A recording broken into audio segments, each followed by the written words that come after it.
नेपाल से प्रकाश तासुरिया। मंगल मूर्ति सतगुरु मिलवे सर्वाधार, मंगलमय मंगल कन बिंबो बारंबार, ज्ञान उदति अरु ज्ञान जैन सतगुरु शंकर रूप, नमो नमो बहुबार सकल सो पूजन रूप, श्री सद्गुरु महाराज की जय। अभी आप लोग सुन रहे हैं, देख रहे हैं यूट्यूब चैनल पे मेरे इसकी भक्ति के प्रसंग में है। भक्ति क्या चीज़ है, ये ईश्वर माया ये क्या चीज़ है, ये जानने के लिए बहुत आवश्यक है हम लोग को। धर्मशास्त्रों में कहा गया है कि जन्म और मृत्यु के समय घोर वेदना होती है। इस बात की समष्टि हम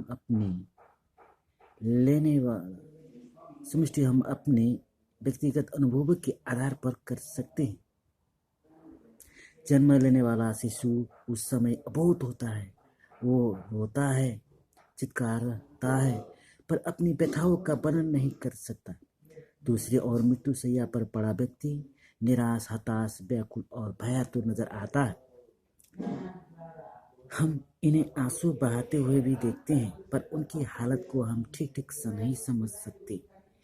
फिर शरीर से प्राण के निकलने के समय यदि कुछ और भयानक कष्ट होता हो तो उसे कौन बतलाएगा।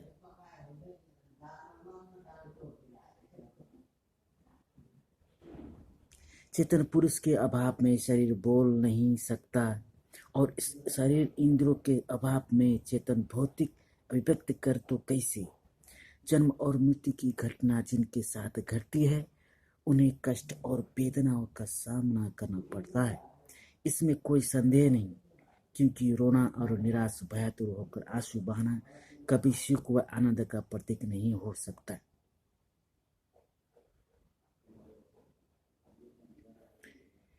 यह तो हुई जन्म और मरण की बात। अब इनके बीच की अंतराल जिसे हम जिंदगी कहते हैं उस पर भी विचार करें। मौत का आना तो तय है, अब आबे या तब। साथ ही हम हमेशा मौत के भयभीत रहते हैं। इस तरह यदि विचार करें तो प्रतीत होता है कि जन्म के बाद से वो समय जब तक मौत टलती रहती है उसे ही हम जिंदगी कहते हैं। जिंदगी का अंत मौत में होता है। यूँ कहे कि जिंदगी के साथ मौत साये की तरह लगा रहता है। जिस जिंदगी को शुरू होते ही मौत उसके साथ लग जाए। तो दोस्तों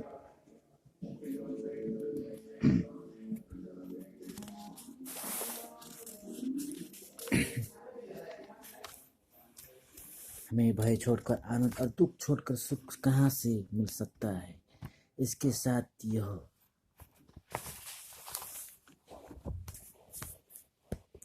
प्रत्यक्ष रूप से सभी देखते हैं कि दैविक और भौतिक मानसिक व्याधियों का जीवन के साथ किस तरह लिपटी रहती है।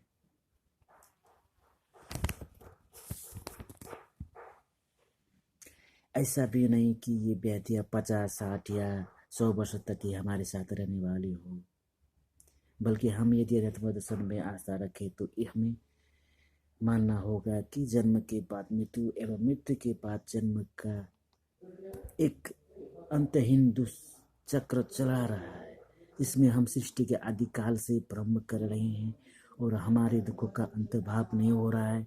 तब एक प्रश्न स्वाभाविक उदित होता है कि क्या इन कष्टों से स्थायी मुक्ति का कोई उपाय नहीं है। प्राचीन काल के ऋषि मुनि और अर्वाचीन काल के संत महात्माओं ने गहन शोध के उपरांत अपने अनुभव ज्ञान के आधार पर बतला है कि ईश्वर भक्ति के द्वारा यदि हम अपने इष्ट के आत्म स्वरूप को प्राप्त कर ले तो हमारे समस्त दुखों का अंत के साथ साथ सृष्टिकर्ता प्रतिमा का अपरोक्ष ज्ञान भी हमें प्राप्त हो जाएगा। इसे आशय की पूरी पुष्टि भी वेद, उपनिषद, गीता, रामायण आदि धर्म ग्रंथों में भी पाए जाते हैं। अधिकांश लोग भक्ति तो करते हैं, पर कुछ स्थूल पूजा पाठ या स्थूल जप ध्यान में ही भक्ति की इतिश्री समझते हैं, इसलिए इन्हें अभिष्ट फल की प्राप्ति नहीं होती। यदि सच्चे आत्मज्ञानी गुरु से भक्ति की सदयुक्ति सीखकर हम स्थूल सूक्ष्म और सूक्ष्मतर से उपासना तक पहुँचे तो अंतर में आदि नाम की प्राप्ति होगी और निस्संदेह हमारा परिणाम कल्याण होगा। गुरु नानक देव जी महाराज का हृदयगत दृष्टव्य है। बनी सती गुरु सेवे जोगु न होई, बिनु सती गुरु भेटे मुक्ति न कोई। बिनु सती गुरु भेटे नामु पाइया न जाई, बिनु सती गुरु भेटे महादुख पाई। बिनु सती गुरु भेटे महागरीब गुबारी, नानक बिनु गुरु मुआ जन्म हारी।